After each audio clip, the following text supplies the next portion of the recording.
Let's bring in Laura Blumenfeld. She's a Middle East analyst and New York Times bestselling author who joins us from Washington, D.C.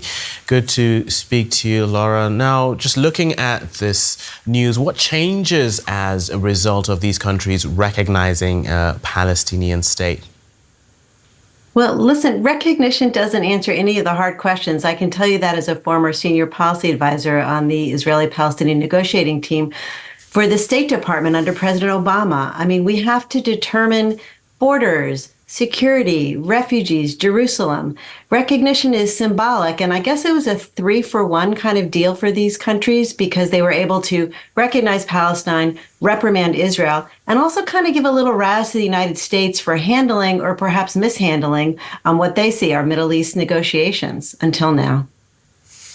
And the response from Israel, of course, we've seen Israel recalling its ambassadors, but Prime Minister Benjamin Netanyahu says this move, the recognition, rewards terrorism. How would you assess that statement?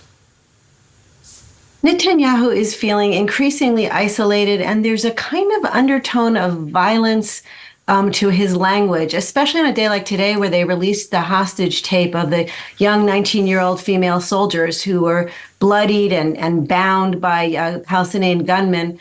The way that Netanyahu has put it is he says, we won't let them ram a Palestinian state down our throats.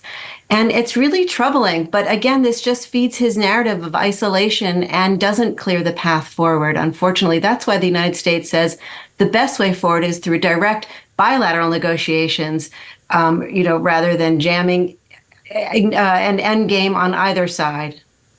So in essence, you're saying Netanyahu's further pushed Israel into further isolation with his response? Well, I think Netanyahu has taken a position of, with you or without you, I'm going into Rafah. I'm going to prosecute this battle for total victory. It kind of reinforces his paranoia. The Israelis need reassurance after October 7th. The Palestinians need respect, but real respect means real results.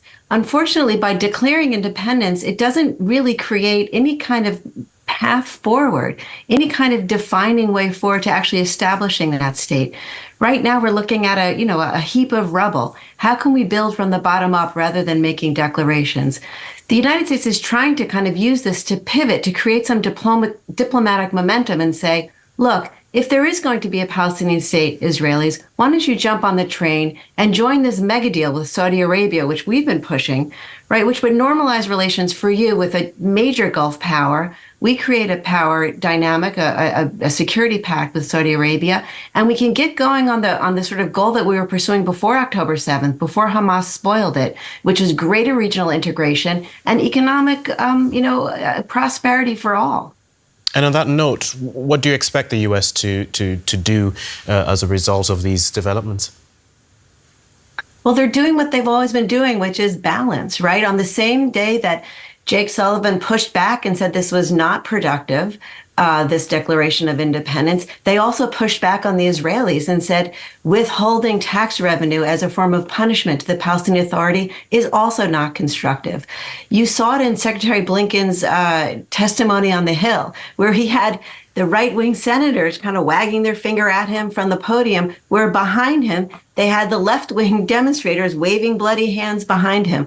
This is the line that Biden has been walking. It's a tightrope with no net, but I think his conscience is guiding him.